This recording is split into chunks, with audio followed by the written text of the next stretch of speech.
નમસ્કાર મિત્રો, આજે આપણે આ વિડીયોમાં વ્યક્તિના 51 જેટલા ગુણો અને તેના વિરુદ્ધાભાસી શબ્દો યાની દુર્ગુણોનો ઇંગ્લિશમાં પિક્ચર સાથે અભ્યાસ કરશું.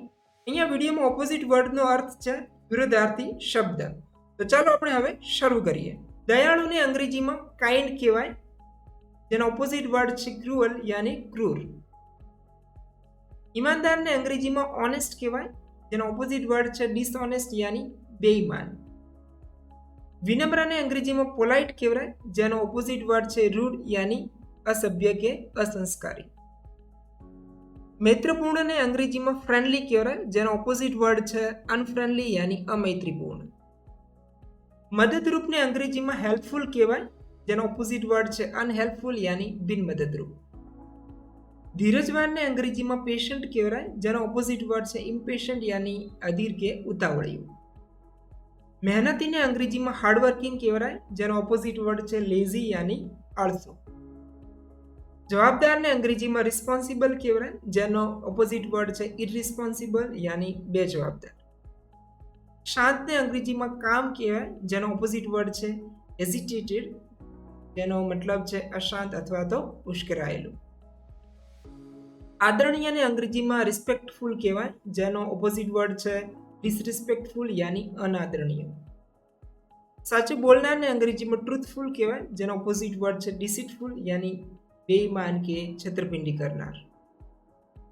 નમ્રને અંગ્રેજીમાં હમ્બલ કહેવાય, જેનો ઓપોઝિટ વર્ડ છે એરોગન્ટ યાની અહંકારી કે ઘમંડી. ઉદારને અંગ્રેજીમાં જેનરસ કહેવાય, જેનો ઓપોઝિટ વર્ડ છે સ્ટિન્જી યાની કંજૂસ. વફાદારને અંગ્રેજીમાં લોયલ કહેવાય, જેનો ઓપોઝિટ વર્ડ છે ડિસલોયલ યાની બેવફા. ચતુરને અંગ્રેજીમાં સ્માર્ટ કહેવાય, જેનો ઓપોઝિટ વર્ડ છે ફુલિશ યાની મૂર્ખ. આનંદીને અંગ્રેજીમાં ચીયરફુલ કહેવાય, જેનો ઓપોઝિટ વર્ડ છે ગ્લુમી યાની ઉદાસ કે નિરાશ. સુવ્યવસ્થિતને અંગ્રેજીમાં ટાઇડી કહેવાય, જેનો ઓપોઝિટ વર્ડ છે અનટાઇડી યાની અવ્યવસ્થિત. માફ કરનારે અંગ્રેજીમાં ફોરગિવિંગ કહેવાય, જેનો ઓપોઝિટ વર્ડ છે અનફોરગિવિંગ યાની માફ ન કરનાર. વિશ્વાસપાત્ર જેને અંગ્રેજીમાં કહેવાય ટ્રસ્ટવર્ધી, જેનો ઓપોઝિટ વર્ડ છે અનટ્રસ્ટવર્ધી યાની અવિશ્વસનીય. આત્મવિશ્વાસી જેને ઇંગ્લિશમાં કહેવાય કોન્ફિડન્ટ, જેનો ઓપોઝિટ વર્ડ છે ઇનસિક્યોર યાની અસુરક્ષિત અથવા આત્મવિશ્વાસી. બહાદુરને અંગ્રેજીમાં બ્રેવ કહેવાય, જેનો ઓપોઝિટ વર્ડ છે કાઉડરલી યાની કાયર કે ડરપોક. આશાવાદીને અંગ્રેજીમાં ઓપ્ટિમિસ્ટિક કહેવાય, જેનો ઓપોઝિટ વર્ડ છે પેસિમિસ્ટિક યાની નિરાશાવાદી. નિષ્ઠાવાનને અંગ્રેજીમાં સિન્સિયર કહેવાય, જેનો ઓપોઝિટ વર્ડ છે ઇનસિન્સિયર યાની અનિષ્ઠાવાન.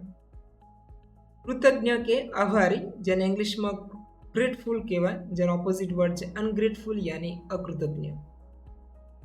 કાળજી લેનારને ઇંગ્લિશમાં કેરિંગ કહેવાય, જેનો ઓપોઝિટ વર્ડ છે ઇન્ડિફરન્ટ યાની બેદરકાર અથવા બેપરવાહ. સુઘડને અંગ્રેજીમાં નીટ કહેવાય, જેનો ઓપોઝિટ વર્ડ છે મેશી યાની અસુઘડ કે અવ્યવસ્થિત. શિસ્તબદ્ધને અંગ્રેજીમાં ડિસિપ્લિન્ડ કહેવાય, જેનો ઓપોઝિટ વર્ડ છે અનડિસિપ્લિન્ડ યાની અશિસ્તબદ્ધ. સ્વતંત્રને અંગ્રેજીમાં ઇન્ડિપેન્ડન્ટ કહેવાય, જેનો ઓપોઝિટ વર્ડ છે ડિપેન્ડન્ટ યાની પરાધીન.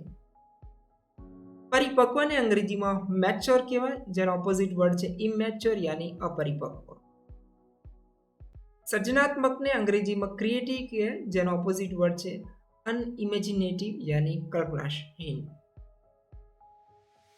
સંવેદનશીલને ઇંગ્લિશમાં સેન્સિટિવ કહેવાય, જેનો ઓપોઝિટ વર્ડ છે ઇનસેન્સિટિવ યાની અસંવેદનશીલ.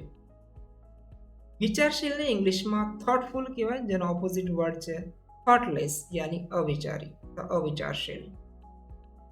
નિષ્પક્ષને ઇંગ્લિશમાં ફેર કહેવાય, જેનો ઓપોઝિટ વર્ડ છે બાયસ યાની પક્ષપાતી. અનુકૂલનશીલને ઇંગ્લિશમાં એડેપ્ટેબલ કહેવાય, જેનો ઓપોઝિટ વર્ડ છે ઇનફ્લેક્સિબલ યાની આગ્રહી કે જિદ્દી. હિંમતવાનને અંગ્રેજીમાં કરેજિયસ કહેવાય, જેનો ઓપોઝિટ વર્ડ છે ટિમિડ યાની ડરપોક.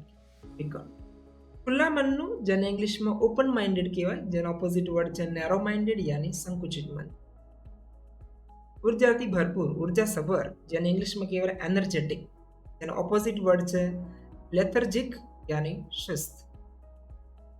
આત્મસંયમી જેને ઇંગ્લિશમાં કહેવાય સેલ્ફ કંટ્રોલ્ડ, જેનો ઓપોઝિટ વર્ડ છે ઇમ્પલ્સિવ યાની આવેશી કે ઉતાવળિયું. महत्वाकांक्षी જેને ઇંગ્લિશમાં કહેવાય એમ્બિયસ, જેનો ઓપોઝિટ વર્ડ છે એમલેસ યાની ધ્યેયવિહીન.